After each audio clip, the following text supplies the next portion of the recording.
Welcome to Muskegon Rising, a community service project of the Muskegon Rotary Club. Our purpose is to create lasting positive change. We've been doing that here since 1916. So, let's get started. Hello, I'm Aaron Mikey, and I'm your host for Muskegon Rising. Today I'm with Cindy Larson from the Muskegon Chamber. Thank you for being here, Cindy. Thank you for having me. Muskegon has a rich history, including the lumber boom in the 1800s, being the arsenal of democracy in the 1900s, and Muskegon began its transition to a comprehensive economy in the 2000s. This comprehensive economy includes manufacturing, tourism, art, outdoor recreation, and food.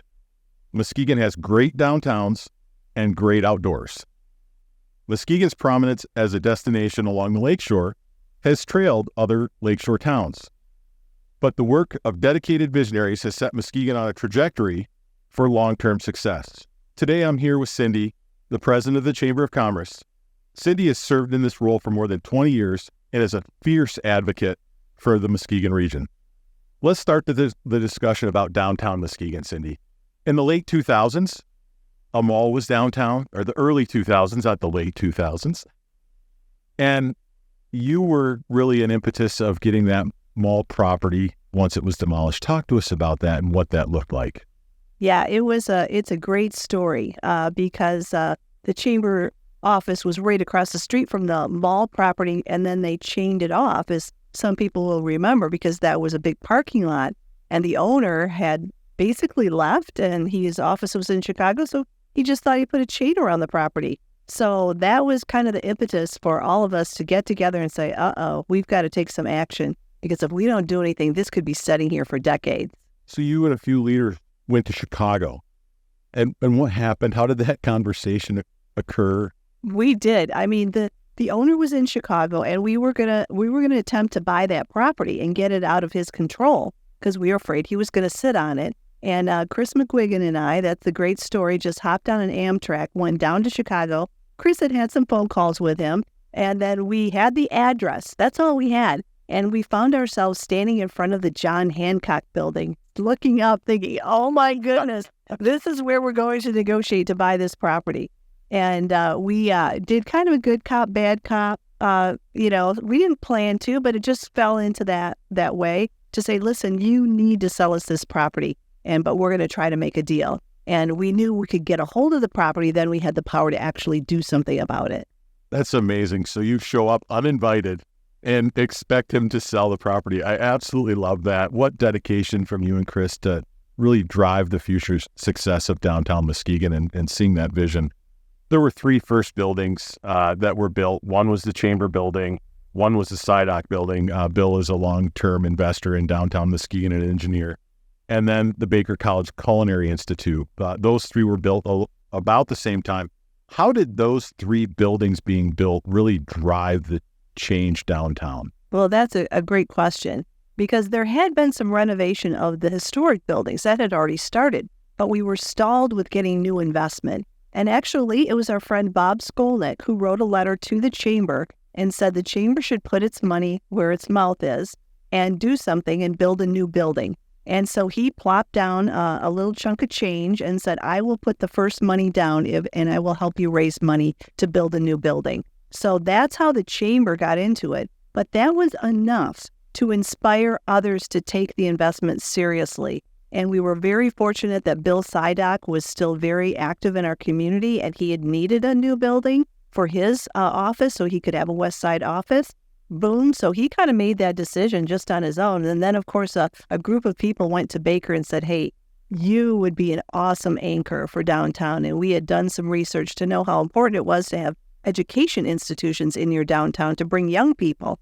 And so there was another group of people. I was busy focused on the chamber building at that time, so I didn't even get involved in that. But I know they really circled the wagons around the Baker College leadership at that time. And then, yes, they said this is going to be a great decision for Baker, and indeed it was. It's amazing how a small group of people can really change a downtown and change that vision and provide that vision to everybody else, and then they begin investing. And, the Cobb plant was kind of the last remnants of that. It fell in 2018. I actually was back in Muskegon at that point in time. that's it. Nothing else along the lakeshore resembles our lumber era or our arsenal of democracy. How is that development working along the lakeshore and in downtown? And what are some key aspects that you see really continuing to grow downtown Muskegon? Yes. And before I say that, though, our arsenal of democracy is alive and well in the industrial parks. And sometimes people forget that because it isn't on the water anymore. But companies like Rake and Cannon Muskegon and Howmet, they're all involved in government contracts and are doing all kinds of things to help us still continue to fight for freedom. So that is not lost on Muskegon. However, the fun and the sexy part of development is the waterfront. And so that's what people love to talk about. And we are so thrilled that we were able to get those buildings down. And I say we, because once again, there was a lot of advocates that said, you can't leave these buildings here. They have to come down. And it was many groups who went and advocated, whether it was with Consumers Energy or the team that bought the Sappy property and took it upon themselves to help with the demolishing all of that property to prepare it for the next generation and for the next 100 years. So it's not just a short-term job we're doing here. We are trying to prepare our community for the next 100 years, just as Charles Hackley had done at the time. When he saw the economic transition taking place at that time, he was thinking really long-term, and leaders today are thinking really long-term about Muskegon Lake and what that should look like. I think that's a great point, Cindy. This is a once-in-a-generation opportunity to make Muskegon what it will be into the future, and that next 100 years of planning is happening right now. One of those is Muskegon's Lake. It's on a list, Great Lakes Water Quality, and it's really close to being delisted. And I know this has been generations of work, years of work to get this done. How close are we, and what does that look like for the region once it gets delisted? Yes, we are really close. And again, thanks to the advocates, our environmental friends, and many of them, I remember them when they started when they were in maybe even high school, became environmental advocates and spent a lifetime working to clean up Muskegon Lake with the help of the state and the federal funds that they were able to acquire. So that was a lifetime mission for a number of people that are near and dear to our community. So anyway, so now we're there. And everything from, we have not been dumping in that lake for decades. Our wastewater system, we've forgotten about it. We've had it for so long. People don't understand. It's still a unique and amazing system to keep us from dumping in those waters. So over time, and the fact that they're deep water, changing waters, the river, it has also helped to clean itself to be that safe place to swim, fish, boat. But the state or the feds have high standards, and we have to meet all of those standards in order to be delisted. And it's my understanding there's just a couple of fine points that have to be taken care of. And once that happens, we're hoping by next year, but I heard that last year too, so I don't want to get too stuck into dates, but it is going to happen, and it's not too early to plan for that. Ongoing efforts will make it happen by all those dedicated people. I know a few years ago, they were pulling out some old logs, and they found an old Muskegon Business College sign made out of wood at the bottom, and I think it's at the Muskegon Museum of Art. But it's amazing what was at the bottom of that lake. Have no idea how those things get there, but they find a lot of interesting things. They do, and many people have reported about the billiard, the bowling pins and the billiard balls and all the things that Brunswick. And that was just standard practice. They really weren't doing anything wrong in their eyes at that time. And it was wood, so they thought it was fine to just throw it into the lake. But who knows what else was thrown into the bottom of that lake. Some stuff we really don't want to know about. But it's been so much work has been done. And then you've heard about the wood that's come out and how they made products with that wood, including these amazing guitars that they make down in Detroit that comes from some of the old wood that was retrieved from the bottom of Muskegon Lake. That cold water preserves the wood and makes it used for other things. That's really amazing. You mentioned our wastewater plant. I think it was called Leadership Muskegon in 2000, and it's evolved into a new program now. And we toured that wastewater plant, and even in 2000, 23 plus years ago, that was the benchmark for communities in wastewater treatment. And I remember, that's one of the things I remember vividly is that there's crops out there and they're watered by the wastewater, and you can't eat it as a primary source, but it's made into, I remember him saying, this can be made into cornflakes. Yeah.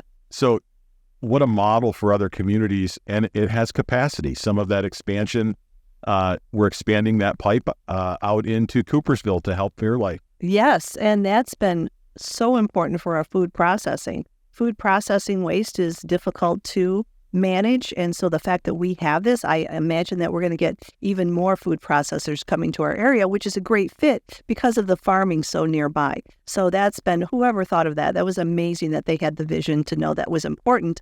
And then, of course, to go out there, if you haven't gone out there, you absolutely need to do that, arrange a tour.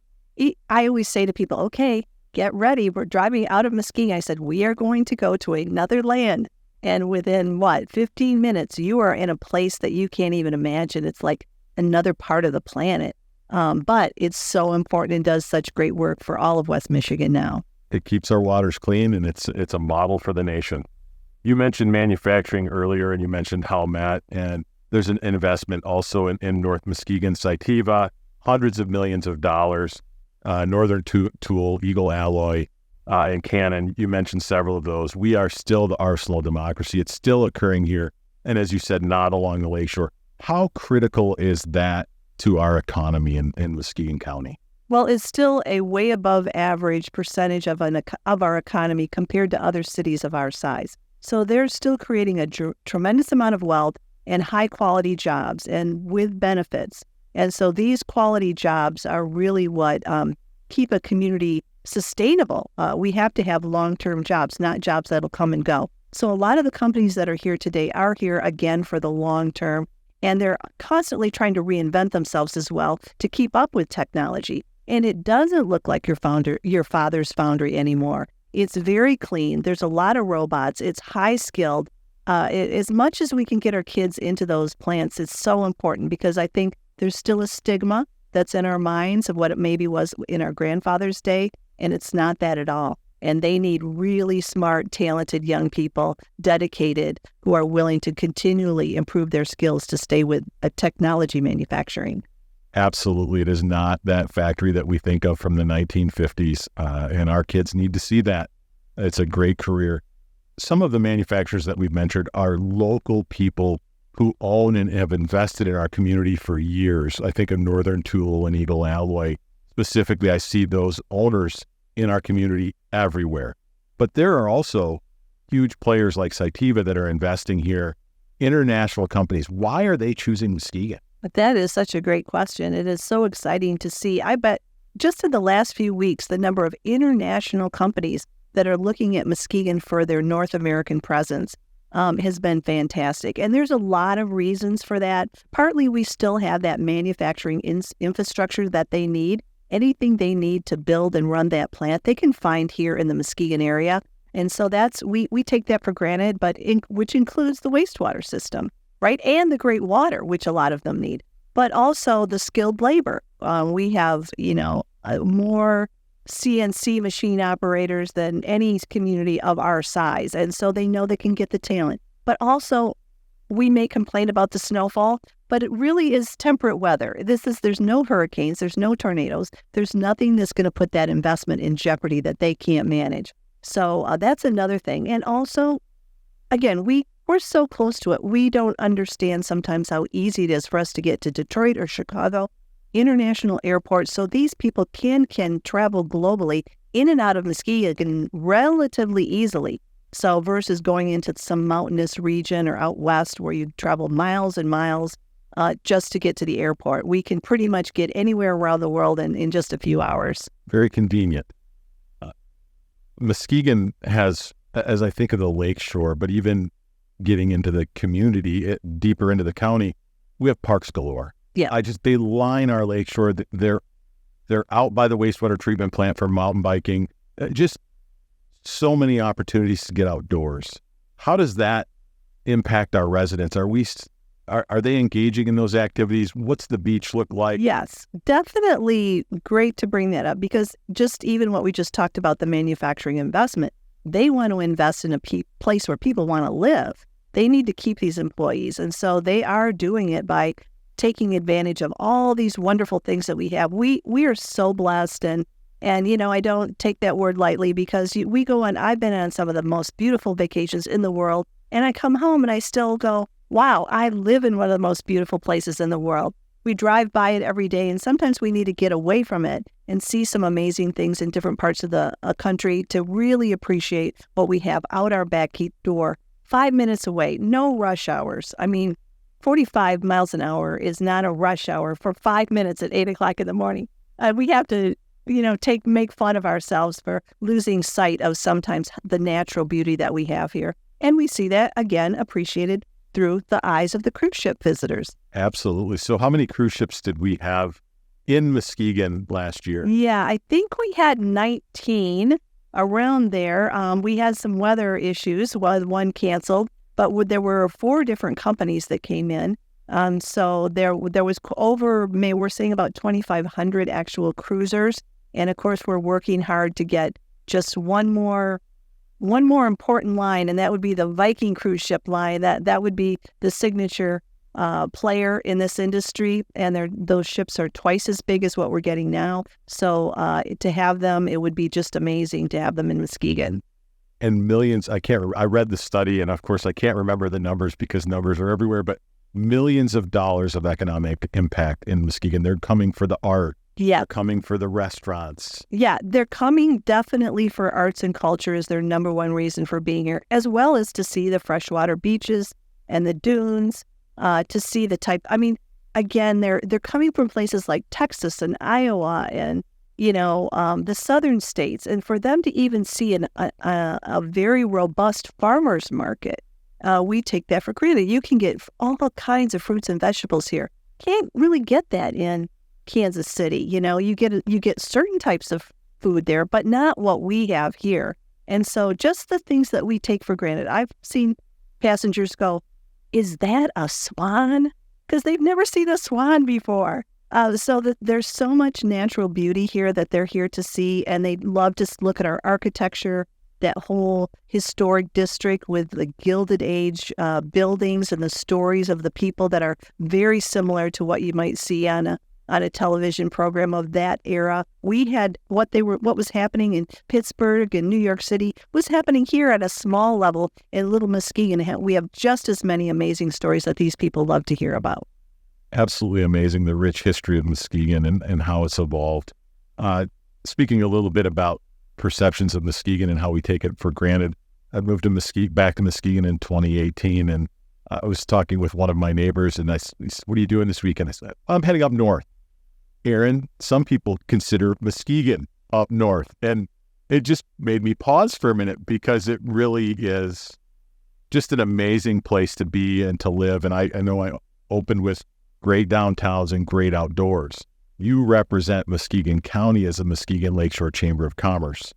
Talk to me about the great downtowns that are here. Everyone thinks we only focus on Muskegon, or Muskegon gets all the headlines, but every downtown has its uniquenesses and beauty. It sure does. And I've really been revisited Montague, and if you haven't been up to Montague lately, and what they have on little 2 blocks is so fun. And to look at the architecture, and really take a moment to appreciate the breweries that they have there and the little gift shops, overlooking White Lake. And that's just one example. I mean, even Fruitport, if you head down to the little village of Fruitport, boy, have they stepped that up down there with their park right at the end of Spring Lake. There's just so many quaint little corners that people really, they want to embrace it, right? Because it is something simple. It's we love, I love the city too, I really do. But as far as a daily lifestyle, to be able to incorporate that downtown,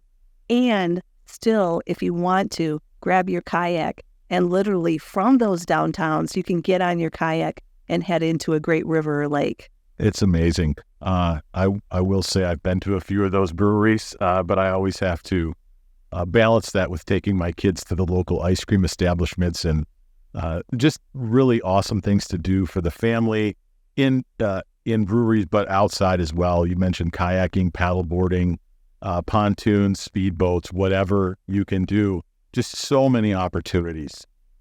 Yeah, what about, and kids? I mean, we are probably primo when it comes to the kids, that elementary age to junior high. I mean, Michigan Adventure and the investments that they've made They are so fantastic for the young people in this whole fall fest that they did this year.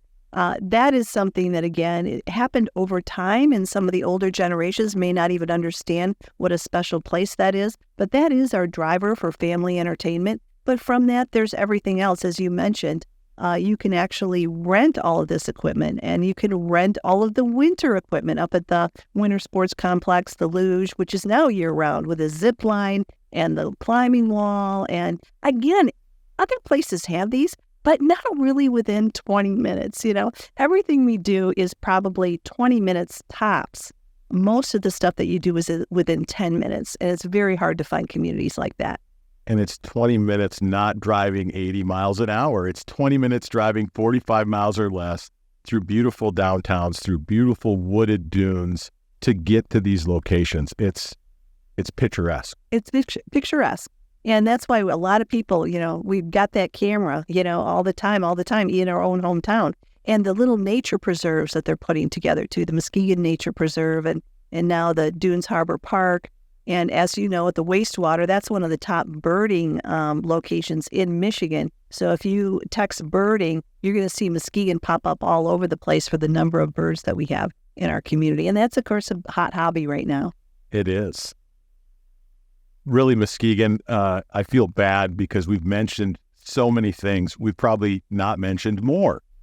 We could go on and on. Cindy, anything else you'd like to add as we wrap up the podcast? Well, okay, forgive me for all the things I didn't mention. I mean, all of our maritime history, right? We have all of that. We haven't talked about what's soon to be a destination art museum and all of the public art that we have.